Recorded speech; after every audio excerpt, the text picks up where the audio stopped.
দিবা না, তোমরা কখনো তাদের কাছে গিয়ে বসবা না। ওরা কোনো কিছু বিক্রি করতে চাইলে খবরদার খরিদ করতে পারবা না। ওরা যদি তোমাদের কাছ থেকে কিছু কিনতে চায় ওদের কাছে বিক্রি করতে পারবা না।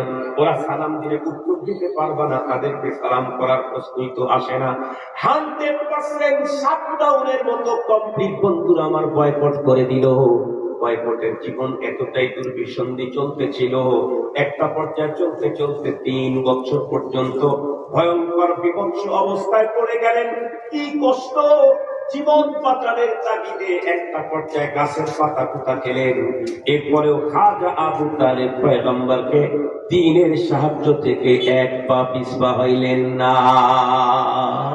আল্লাহু আকবার বলেন। যতটুকু শুনলেন তা থেকে বলুন, ইসলামের ক্রাইসিস পিরিয়ডে যে মানুষটা তার জীবনের উপরে এত বড় রিস্ক নিয়ে এত কষ্ট সহ্য করে ইসলামকে সাহায্য করলেন, আমরা যারা আছি আমাদের ইসলামের জন্য কোরবানি কি আবু তালেবের চেয়ে বড় হতে পারে কি? কারণ আমার তো মনে হয় আমার মতো আব্দুল বাসিরকে 10 লক্ষ এক জায়গায় করলে ইসলামের জন্য ওই কোরবানি হবে না খাজা আবু তালেব একা যা কোরবানি করেছে। কিন্তু বলুন এত কোরবানি করার পরেও খাজা আবু তালেব জান্নাতি না জাহান্নামী? কথা বলেন না কেন?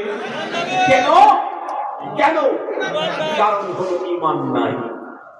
সঙ্গত কারণে বাংলাদেশের মুসলমান, চাঁপাইনবাবগঞ্জের মুসলমান ভালো করে শুনবেন, আমরা মনে করতেছি নামাজ পড়ি, রোজা রাখি, হজ করি, যাকাত দেই, মসজিদ তৈরি করেছি, মসজিদের মুতাওয়াল্লি, মাদ্রাসার মুতাওয়াল্লি আমরা করি, এরপরে তাসবিহ তাহলিল করি, আরো কত কিছু ইসলামী আন্দোলন করি, অমুক করি, তমুক করি।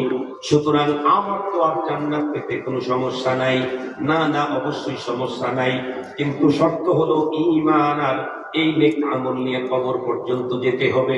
এমনকি যেন না হয় আমল তো তোমার ঠিক আছে, কিন্তু চলতে চলতে কোনো একটা কারণে তোমার ঈমান যদি ভঙ্গ হইয়া যায়, তাহলে এমতো অবস্থায় মৃত্যুবরণ করলে এই দেশের সবচেয়ে বড় হুজুর কেন হারামের মসজিদের ইমামকে নিয়ে এসে তোমার জানাজা পড়াইলে আর কিয়ামত পর্যন্ত তামাম মানুষ তোমার রুহের মাগফিরাত কামনা করলে একটা গুনাহ তোমার ক্ষমা হবে না। ঈমান দিয়ে কবরে যেতে হবে।